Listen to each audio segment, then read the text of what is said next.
మండల కేంద్రంలో ఓ రైతు పచ్చిమిర్చి అండ్ టమాటా బెండ వ్యవసాయం అధిక లాభం ఉందా లేకపోతే నష్టాలు ఉన్నాయా ఎట్లుంది అనేది తనను తెలుసుకునే ప్రయత్నం చేద్దాం.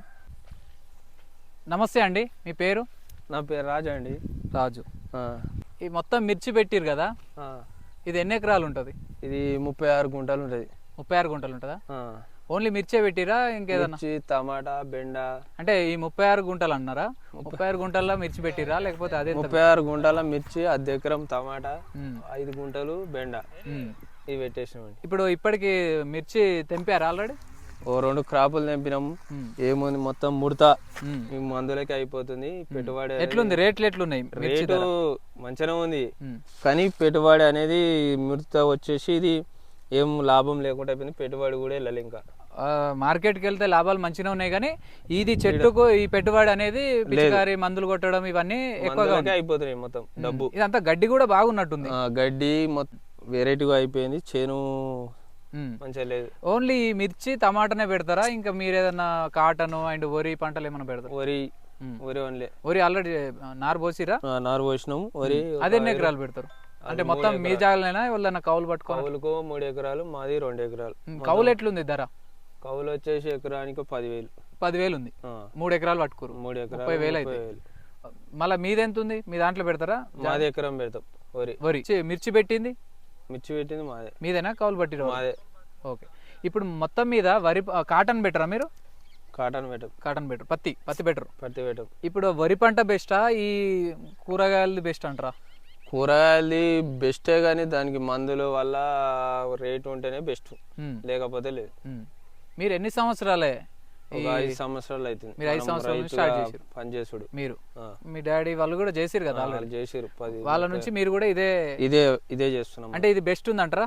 ఫార్మరింగ్ అంటే మన ఇంటి దగ్గర ఉండి ఇట్లా చేసుకోవడం బాగుందా లేకపోతే వేరే దగ్గర చేసుడు వేస్ట్? మన ఎంతలో మన దాంట్లో చేసుకునేదే మంచిది. మన దగ్గర చేసుకుంది బాగుంది. ఓకే.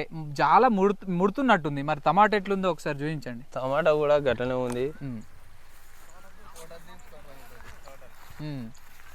అక్కడ ఏదో చేస్తున్నట్టు ఇక గడ్డి మంది కొట్టేసాను. ఈ గడ్డి భరించలేక కూళ్ళకి అయిపోతున్నాయి మొత్తం. కూలే ఇప్పటికి 30,000 కూల్ అయినాయి గడ్డికి. ఆ గడ్డి మంది అనేది మెల్ల చెట్టు మీద పడకుండా కొట్టేస్తున్నాం. గడ్డి ఎక్కువైపోయి ఈ కూలోళ్ళను పిలిస్తే అంటే బడ్జెట్ ఎక్కువైతుందా? కూలోళ్ళకు బడ్జెట్ ఎక్కువైపోతుంది. అలా గడ్డి మంది కొడితే మరి చెట్లకి ఏం కదా? కాకుండానే చెట్ల మీద పడకుండా జాగ్రత్తగా కొడుతున్నారు. అంటే ఈ కూలోళ్ళను పిలిచి ఇదంతా చేసే కన్నా బడ్జెట్ ఎక్కువైతుంది కాబట్టి మందు కొడితే కొంచెం తక్కువ కూలలో అయిపోతాం అన్నట్టు. అంటే కొట్టినాక తర్వాత మళ్ళీ వీకేపిస్తారా? సరిపోతుంది అట్లే చూడాలి. చూసినాక ఎట్లా అనేది చూసి మళ్ళీ వీకిపిస్తాం. మీరు ఇంత ముందుకు ఏ బిజినెస్ చేశారు? మనము హైదరాబాద్ లో ప్లంబింగ్ పని చేసినాం. మనం ప్లంబర్ పని. అదే అక్కడ హైదరాబాద్ నుంచి బంద్ చేసుకొని ఇటు వచ్చేసిరు. హైదరాబాద్ నుంచి అక్కడ చేతి కింద చేసే బదులు వచ్చి మన రైతుగా, అంటే మీ ఓన్గా చేయలేదు అన్నట్టు? మనం ఓన్గా చేయలే. 10 మందికి అన్నం పెట్టాలని మన రైతుగా దిగినాం. ఓకే. ఇది వంకాయ అంతా పురుగు ఉంది. టమాటా కూడా గడ్డి వెళ్ళిపోయింది. పురుగు ఏం లాభం లేదు. దీనికి 20,000 పెట్టేసినాం. టమాటా ఆల్రెడీ అయిపోయినా లాస్ అయిపోయినాం. అంత అయిపోయింది అన్నట్టు. టమాటా కూడా చాలా చిన్నగా ఉంది. అంటే వాటర్ లేకనా లేకపోతే ఎట్లా? వాటర్ ఉండి కానీ వర్షాల ఖరాబ్ అయిపోయింది మొత్తం.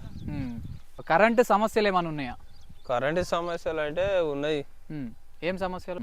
ఎప్పుడు వస్తుందో ఎప్పుడు పోతుందో తెలుస్తలేదు. నైట్ల పూట వచ్చుడు అవుతుంది. పురుగు బుషి ఉంటది రైతులకి. వానాకాలం కరెంట్ అనేది కరెక్ట్ వస్తలేదు. ఎప్పుడు వస్తుంది ఎప్పుడు పోతుంది ఎప్పుడు పోతుందని తెలుస్తలేదు. అధికారంలోకి కాంగ్రెస్ పార్టీ వచ్చింది కదా, అప్పటి నుంచి బీఆర్ఎస్ ఉన్నప్పటి నుంచి అట్లే ఉంది, ఇప్పుడు కూడా అట్లే ఉందా లేకపోతే అప్పుడు కొంచెం బెస్ట్ ఉంది? అప్పుడు బీఆర్ఎస్ బెస్ట్ ఉంది. ఇప్పుడు బీఆర్ఎస్ ప్రభుత్వం ఉన్నప్పుడు కరెంట్ అనేది కరెక్ట్ ఇచ్చారు. ఎప్పుడు పోలేదా? ఎప్పుడు పోయినా కానీ 5-10 నిమిషాలలో పోయింది వచ్చింది. ఈ కాంగ్రెస్ ప్రభుత్వం వచ్చిన నుంచి కరెంట్ అనేది కరెక్ట్ లేదు. ఎప్పుడు వస్తుందో తెలుస్తలేదు, ఎప్పుడు పోతుందో తెలుస్తలేదు. రైతులకు అనేది చాలా కష్టం అయిపోతుంది. నమ్మనైనా 6 నెలలు అయిపోతుంది. 6 నెలలు అయినా ఇప్పుడే కాంగ్రెస్ పార్టీ కొన్ని అవకతవకలు ఉంటాయి, కొన్ని టైం పడుతుంది కదా. అవకతవకలు అంటే కరెంట్ ఆల్రెడీ మనకు వచ్చేసింది. కరెంట్ కొని పెట్టారు, దాని కరెంట్ ఇచ్చేస్తే అయిపోతుంది. రైతులకు అనేది మేలు చేయాలి ప్రభుత్వం అనేది. మీ రైతుల కోసం అంటే ఈ పంటల గురించి కొంతమంది ఏం చెప్తున్నారు అంటే మాకు డ్రిప్ డ్రిప్ కొనుట్లా చాలా ఇబ్బంది అవుతుంది. ఆ డ్రిప్ కూడా సబ్సిడీ అవన్నీ ఇస్తలేరు. అదే అప్పుడు అప్పట్లో ఉండే, ఇప్పుడు సబ్సిడీ అనేది లేదు. రైతులకు అనేది ఏ ప్రభుత్వం వచ్చినా ఆదుకునేది లేదు. ఇప్పుడు అంటే రైతులకు మీకు కరెంట్ ఆల్రెడీ ఇస్తున్నారు, అంటే కొంచెం 24 గంటల కరెంట్ 18 గంటలు చేసి పారేసారు. ఏం లాభం? మళ్ళీ 24 గంటలు చేస్తే బెస్ట్. 24 గంటలు చేస్తే బెస్ట్. కరెక్ట్ టైంకు కరెక్ట్ ఇస్తే మంచిది. లేకపోతే ఇంకేమన్నా మీరు చెప్పదలుచుకున్నారా ఇంకేంటి ప్రభుత్వానికి? అంటే రైతులకు సకాలంలో రైతు బంధు అనేది, లేకపోతే కరెంట్ అనేది కరెక్ట్ ఇస్తే రైతులకు అనేది మేలు చేసినది అవుతుంది, లేకపోతే లేదు. ఇప్పుడు ఈ మిర్చి ఉంది కదా, మిర్చి కానీ టమాటా కానీ వంకాయ అండ్ మీరు ఏదైతే పెట్టారో ఇవి మీరు అమ్మడానికి పోతే మీరు డైరెక్ట్ ఎట్లా అమ్ముతారు? అది మేము మార్కెట్కి తీసుకెళ్తాం. మార్కెట్ తీసుకపోతే మీరు చెప్పిన ధర ఉంటుందా అక్కడ? మేము చెప్పిన ధర ఏముండదు ఆడ. మనం 500 చెప్తే వాళ్ళు 300కు 200కే అడుగుతారు అంతే. రైతులకు లాస్ట్కు ఎట్లా మీరు ఏం దళారులే బతికిపోతారు. ఇక్కడ చేసిన రైతు కానీ వాళ్ళది ఏం లేదు.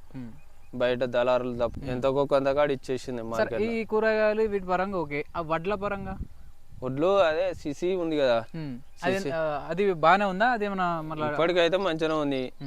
2203 రూపాయలు బిల్ ఒకటి గింత రేట్ అనేది సెట్ చేసేసి ఈ కూరగాయల మాత్రం చేయలేదు. ఇది కూడా అట్లా చేస్తే బాగుంటుంది. ఇది చేస్తే బాగుంటది అంటే దేని రేటుకు దానికి.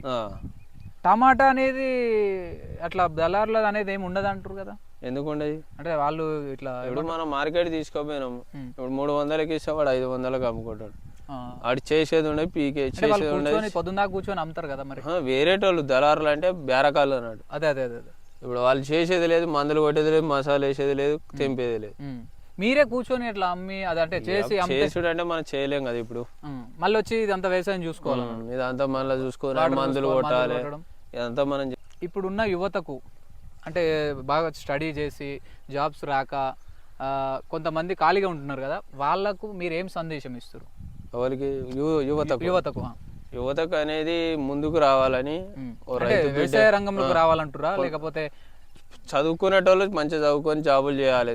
ఒక మిడిల్ క్లాస్ లో ఉన్న వాళ్ళంతా అంటే వాళ్ళు జాబులు రాని వాళ్ళకు ఈ రైతు రంగంలో దిగి 10 మందికి, దేశానికి 10 మందికి అన్నం పెట్టడానికి దిగాలని కోరుతుంది. మొత్తం మీద రైతులకైతే నష్టం ఎక్కువ ఉందా, లాభం ఎక్కువ ఉందా? నష్టం ఎక్కువ ఉంటది రైతు అనేది. మరి ఇప్పుడు రైతు 10 మందికి అన్నం పెట్టినా కానీ రైతుకే లాస్ అంతే. 10 మందికి అన్నం పెడతాడు, పెట్టిన అనే తృప్తి మాత్రం ఉంటది అంటున్నాను. యువతకు మీరు ఈ రైతు రంగంలోకి వస్తే కొంతమందికి సేవ చేసినట్టు ఉంటది అని, 10 మంది అన్నం పెట్టినట్టు ఉంటది. వాళ్ళకు ఒక నేను ఇంత చదివినా నాకు జాబ్ రాకున్నా మా డాడీ సంపాదించిన భూమిలో పండించి 10 మందికి అన్నం పెట్టిన తృప్తి అని ఉంటది వాళ్ళకు. అదే జాబుకు అండ్ ఈ మన సొంత పనికి తేడా ఏంటో చెప్పగలుగుతారా? అంటే మీరు ఇంత ముందుకు హైదరాబాద్ లేదా వర్క్ చేసిన అన్నారు, ఆ వర్క్ ఎట్లుండే? అంటే జాబ్ అంటే గవర్నమెంట్ జాబ్ అనేది అయితే ఓకే బెస్ట్. ఓన్ చేతి కింద మనం చేస్తే అది వేస్ట్ అన్నట్టు. ఒకవేళ గవర్నమెంట్ జాబ్ చేసిన వాళ్ళు కూడా కొంతమంది అవి కట్ చేసుకొని అంటే బంద్ చేసుకొని వచ్చి చేస్తున్నారు. చేస్తే తేడా ఏంటని? తేడా ఏంటంటే వాళ్ళకి నచ్చక అంతే కదా గవర్నమెంట్ జాబ్. ఇప్పుడు మన సొంత పని ఏంటంటే మన టైం కు మనం మనం చూసుకోవచ్చు, మన ఏందో మనం 1 గంట సేపు 2 గంటల పని చేసుకోవచ్చు, ఇంటికాడ ఉండవచ్చు అని వాళ్ళు ఉద్దేశంతో. మరి జాబ్ కి అయితే టైం టు టైం 9 నుంచి సాయంత్రం 5 గంటలకు ఎట్లా ఉండాల్సింది అనేది ఉంటది. ఇదైతే మనం మన ఇష్టం ఉన్నప్పుడు చేసుకోవచ్చు, ఉండొచ్చు అని అట్లా. ఓకే, యువ రైతు రాజు గారు మనకు మన ఛానల్ ద్వారా మంచి సందేశం ఇచ్చారు. రాజు గారు చెప్పిన ఈ సందేశం చాలా గొప్పది. ఎందుకంటే ఒక రైతు 10 మందికి అన్నం పెట్టడానికి ప్రయత్నించడంలో తను నష్టపోతున్నా కానీ తను ప్రజల కోసం మేలు చేస్తూ ఉంటాడు అనే సందేశం ఇచ్చారు. జాబ్ చేసే వాళ్ళు, జాబ్ లేని వాళ్ళు మీకు రైతు రంగంలోకి వస్తే ఎంతో అభివృద్ధిగా ఉంటారు. అండ్ నష్టం వచ్చినా సరే కానీ మన పని మనకు బాగుంటుంది అనే ఉద్దేశం కోసం చాలా బాగా చెప్పారు.